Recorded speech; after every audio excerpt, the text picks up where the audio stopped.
Alright, so today we're going to look at a collection of mods for Stardew Valley.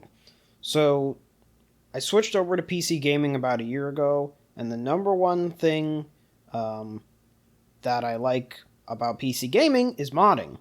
Now, for me, personally, about 9 out of 10 times my mods are quality of life mods. Things that improve the game, make it less grindy, make it faster, make it easier. I don't usually use cheat mods, but those options are out there.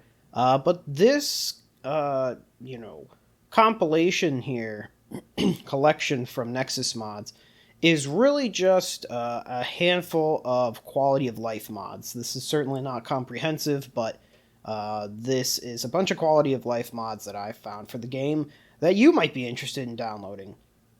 And so we're going to go through this list alphabetically, and we'll kind of run through them very quickly. So number 1, auto animal doors. If you are a farmer with bunches and bunches of animals, you're going to definitely want your animal doors to always be open in the mornings and always close before you go to bed. And now you don't have to do that manually anymore, so it's a really nice mod to have. Automate. If you are a fabricator, a crafter, you are going to love this mod. It basically works like Minecraft does, where in Minecraft, if you put a raw material into like a smelter or an oven, and then you put fuel in there, you can put stacks and stacks and stacks of it, and it will just perpetually run and output the processed items. In Stardew, as many people know, it's a one-time thing. You put one piece of product into a crafting device, and you get one finished product out, and you have to keep doing that. So if you need to craft 100 jars of honey or whatever it may be, it can take multiple days of sitting there and doing that. This allows you to put all your material into one chest, put the processing machine within proximity of that chest, and it will automatically cycle the raw material into the crafting machine and then output the processed items back into that same chest. And you can do this with multiple machines. And so it just automates crafting and saves you tons and tons of time. Better mixed seeds. Mixed seeds in the game currently are kind of a waste because they only produce like certain number of plants, and they're all really kind of crappy. It produces like the collectible ones that you find. It's not an actual crop. This mod allows you to pretty much get any crop out of a mixed seed, and it's customizable, so you can go in there and change like which crops you want to actually come out of mixed seeds. And it would be a great way to do a mixed seed run if you want to do an entire playthrough where you just farm off of mixed seeds and kind of see what you get. A really cool mod. Better sprinklers. If you are someone who is doing like meta farming and you want the biggest farm and you want to make tons and tons of money, you know how painful watering is. And regular sprinklers in the game are extremely expensive, and it's very, very, very difficult to get them, especially early on. And one of the benefits of using better sprinklers is that you don't need to craft as many. You can set the AoE on the sprinklers within like an oval shape, and it's a significantly bigger size than a standard sprinkler. Now this would seem broken, but the bigger size you make for the sprinkler, customizable, the more expensive that sprinkler becomes. So essentially it kind of balances itself out, allowing you to pay more for a bigger sprinkler, and it really just makes late game farming significantly easier. Sell prices. This literally just lets you look on your inventory to see what the sale price is of everything in there, so you don't have to wonder and guess about how much money you're going to make when you sell something. Really just a quick and easy mod. Convenient chests. So this is a really cool one because it allows you to craft with items from any chest nearby your character. So you can go into a crafting menu and just craft, a chest with all the materials from another chest, or a furnace with all the materials from a local chest. And it also allows you to stash items into chests that you are not actually within at that time. So really just a great time saver there. Enemy health bars. This is great if you like to mine. You can finally see the health bars on all the enemies you're fighting. Pretty self-explanatory. Experience bars. I can't believe that this is not in the game already. This literally gives you a perpetually on experience bar menu for all the skills in the game with your level and how close you are to leveling up. This is absolutely fantastic, especially if you're about to hit a new level. Before the end of the day, you can go blow something out real quick, bump up to the next level overnight. It is absolutely essential. This should be in the game already. Instant buildings. If you are someone who builds a ton of stuff, you hate having to go over to the chick to build. Half the time she's not even there. It's halfway across the map. This just lets you build everything you want from your farm. So, anything you need, you just hit a hotkey, boom, you bring up the menu, and you purchase it from the farm without having to go over to anybody or leave. Locked chests. So one of the cool things about mods in Stardew is, as long as everybody has the same basic set of mods, you can actually use these mods in multiplayer online, which is pretty rare. Not even all of them does everyone need to have. You can have locked chests. I believe this one, everyone has to have locked chests for it to work. But some of these other ones I'm going to show you, you can have them on your own and you'll run the game perfectly fine, even if your other 3 or 4 friends don't have the mods. But this is a cool one if you just want to keep your stuff separate. You don't want somebody coming in and sneaking through and stealing some of your stuff out of your chests.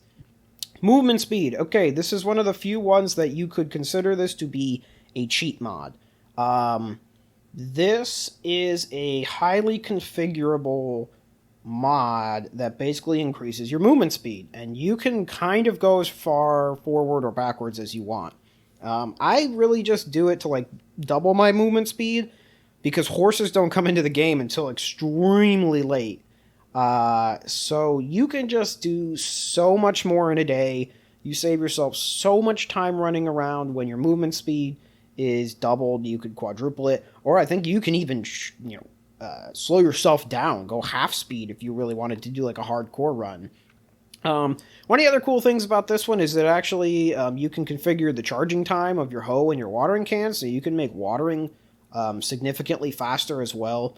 And it's however you want to tweak it. If you want it to be broken, then you can set it to 10 times movement speed. If you want it to be a minor help, then you make it 2 times. Really up to you.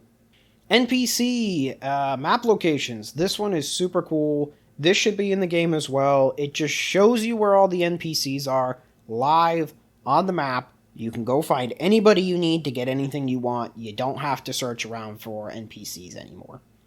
And there are some other things in this collection that are modding tools. They're basically just background mods that you run other mods on top of so that they work right. I'm not going to talk about them. They're not an actual mod themselves. Everything is in the collection that you will need, but if you go out and you get other mods, a lot of the times you will need stuff like Smappy to run them. Okay, biggest one here for me personally, skipping the fishing minigame. If you love to fish, you have to get this mod.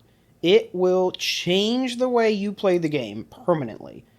The problem with fishing, there's 2 big problems. Number 1, in my opinion, the minigame is way too hard, especially in the beginning of the game. Catching fish takes way too long. You can go a whole day of fishing and not catch anything, or only catch 1 or 2 fish.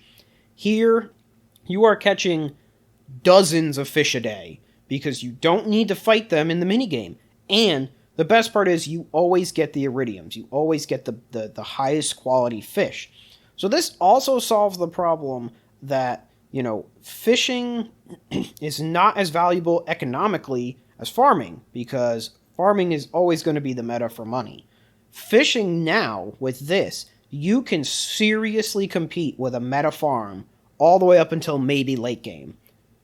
You can pull in tens of thousands of dollars a day once you get the higher rods of just perpetually fishing and making so much money, especially if you don't like to farm.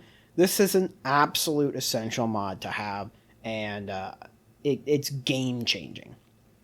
Stardew Hack is just a simple modding tool, don't need to mess with that. Okay, tidy crafting menu. So this is actually kind of like a 2 mods in 1, and I'm going to show a picture of this and kind of how it looks. So basically all this does is make your crafting menu significantly more linear and organized. For some reason, the crafting menu in the game is like really hodgepodge and all over the place. This really, it just makes everything closer together with what you want to mod. You know, all your sprinklers are together, all your bait is together, all the ground stuff is together. It just really, you know, it puts everything in a line that you would want, so it's so much easier to get through and categorize everything.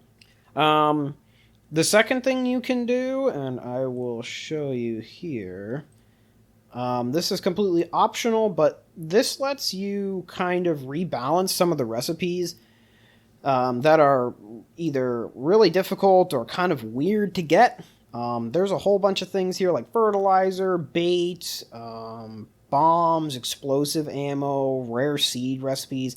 Just sort of makes things a little bit easier to actually craft some of this stuff, like 20 mixed seeds equating to 1 rare seed. That's insane. Totally optional. This is another configuration kind of thing that can be turned on or off. Trading. This one is so much fun to do in multiplayer. We do this a lot because me and my friends use individual funds. We don't share our bank accounts. And so one of the cool things you can do with this is if everybody has a specific role that they do, you know, you can trade raw materials or finished goods to someone else, you know, so they can do whatever they're doing. So, you know, say you've got a whole bunch of iron that someone needs or gold, you can either sell it to them for cash, or you can trade them for other raw or finished goods that you need. If you're a fisherman, now you can go out and you can buy your new fishing pole, or, you know, whatever it may be. You know, if you need sprinklers, you now have iron. And you can kind of trade around with your friends. It makes so much of a fun little micro economy in multiplayer. One neat one here, I kind of had a bit of a tough time getting this to work last time I played, but this one actually shows you visible fish in the water so that you can see what kind of fish you can catch in the different waters. And it actually works with modded areas too, which is really cool and kind of rare. Gives you an idea of what you're catching in the body of water that you're fishing in. And the very last one, this is an absolute essential mod for farmers. It significantly makes the scythe actually worth using. You can harvest multiple products now with one swing of the scythe. It is so awesome to just be able to go out there with your scythe and pick up huge chunks of crops that are finished, and just boom, get all your stuff done really fast. It makes the scythe totally usable, and it's just a really cool little mod to add in. So that's my collection for quality of life stuff for Nexus mods for Stardew Valley. I'm going to put the link down in the description if you'd like to download it. It's kind of just a one-click thing with Vortex and Nexus. It's so cool that you can share all these mods and have them all download with one quick little button instead of me having to, you know, share these with friends and send 15 mod links out. It's really awesome that Nexus does this. I greatly recommend using Nexus combined with Vortex for your PC mods. It'll just save you so much time and effort versus doing it manually. And they also usually auto-update when big patches come out and things like that. So definitely a huge fan of Nexus mods and Vortex. So let me know below if you like this video. I kind of went off script here, but it's a really cool thing that I've gotten into, and I kind of wanted to share it with everybody else. So let me know your thoughts.